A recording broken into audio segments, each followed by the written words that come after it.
1,000 men, fathers, husbands, brothers, children below the age of 18 were gruesomely killed and massacred right here at Omosowe village, Asaba Delta State. This remains one of the most gruesome massacres in history. 50 years later, and the Igbos have moved from this to become one of the most brilliant African race, excelling at different walks of life. The motto Nyagalawania has been our weapon.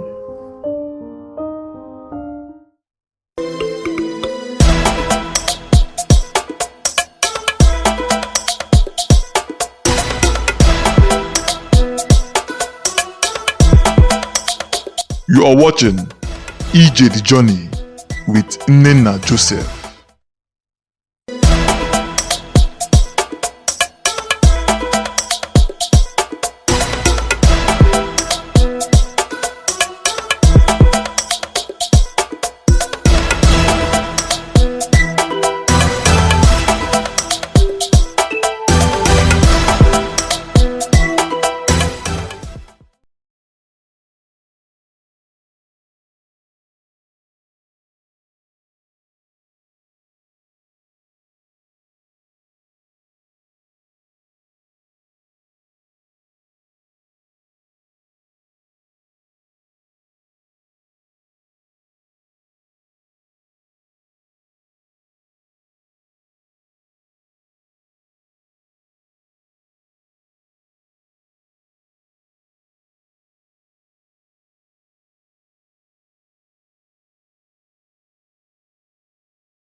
Holy, holy, holy, holy, Adimebujuku, another Savior, Holy, holy, holy, holy, Adimebujuku, another Savior, holy, holy. We know the story. We know Colonel Chukwuemeka Odumegwu called for a secession. But what most people don't know or choose to ignore are the events that led up to it. In 1966, during the military regime, Major Chukwu Makaduna Nzogu, alongside Major Emmanuel Ifajuna, led a revolutionary coup against the federal government's vote rigging, bigotry, corruption. In a bloody coup, assassinating the Prime Minister Tafawa Balewa, the Premier of the Northern Region Ahmadu Bello, and the Premier of the Southern Region, Ladoke Akintola. This brought to power General Agui Ironsi. When Ironsi assumed power, he did not prosecute Nzogu, neither did he prosecute Ifajuna. This made northern elites suspicious, and they tagged it an Igbo coup. In a counter coup, they killed General Ironsi, installing General Yakubu Gowon as the head of state. Killing General Ironsi was not enough to pacify the anger that brewed in the north. This led to the 1966 anti-Igbo pogrom in northern Nigeria. 8,000 to 30,000 Igbos were killed by people they imagined and felt safe as their brothers and fellow citizens. And the government sat back and watched. Was the plan to wipe the Igbos off? We would never know.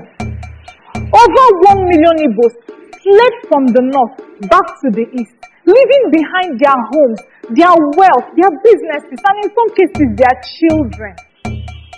This will be the beginning of many losses. After General Agui Ironsi was gruesomely murdered, General Yakubu Gowon was made head of state. Ojukwu began to call on Igbos to return home from all parts of the country. Enough of the killings, enough of the bloodshed, enough of the losses. The Igbo's only offense was to be good at what they do. This has entailed calling for greater sacrifices from the better placed members of our community. I want us to work systematically towards the establishment of a good, progressive and democratic society where all vestiges of privilege and social injustice will be abolished and the rich contribute more for the welfare of the poor.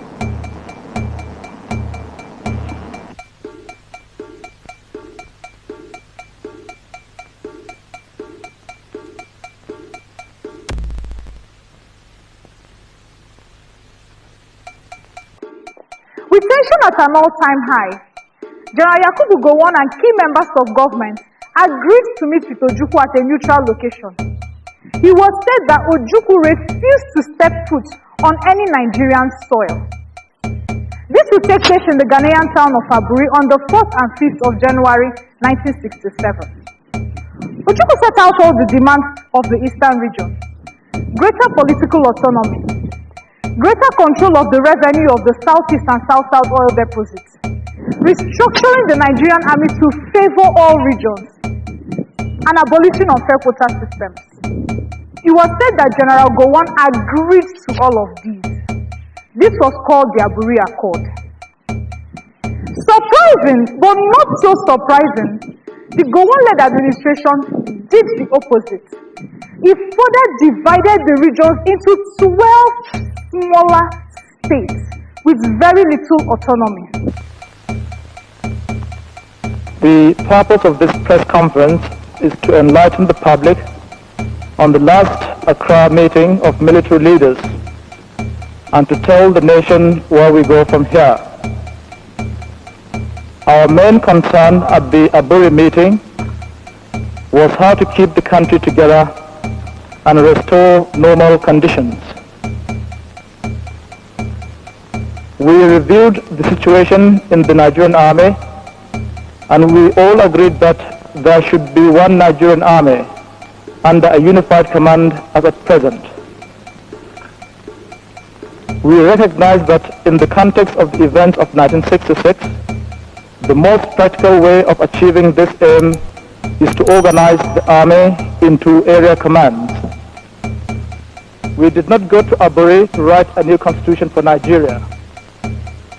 The Constitution of Nigeria will be written in Nigeria by Nigerians on the authority of the people of Nigeria.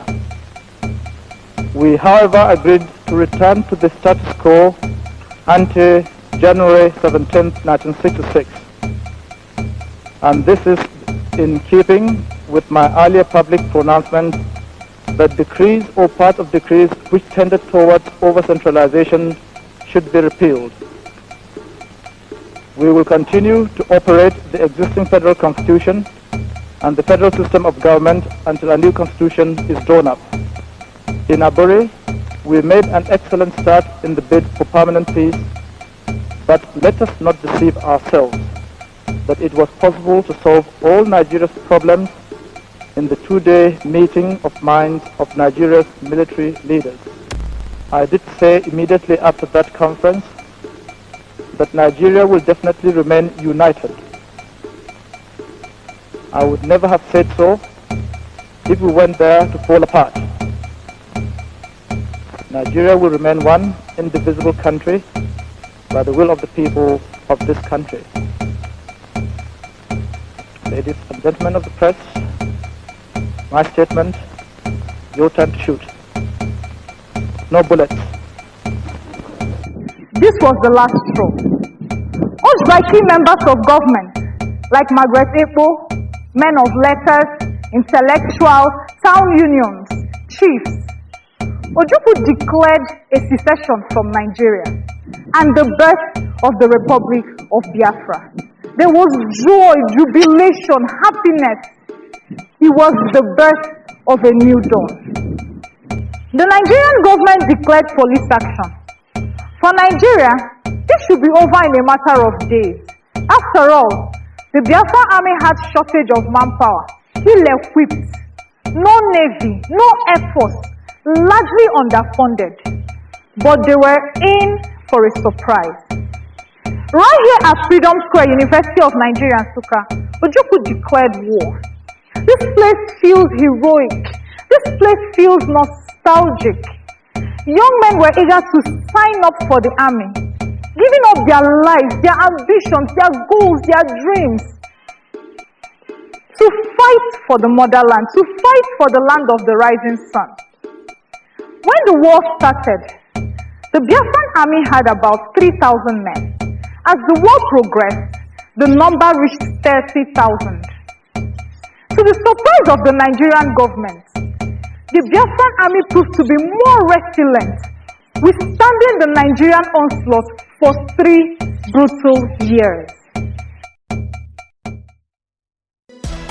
If you enjoyed this video, don't forget to like, subscribe, and tell us what you think in the comment section, and also share the video. This is IJE The Journey with Nnenna Joseph on Anaedo TV. IJE The Journey.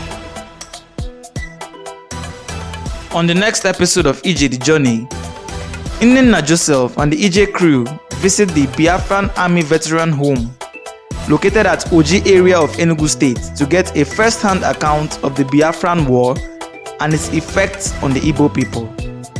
Stay tuned.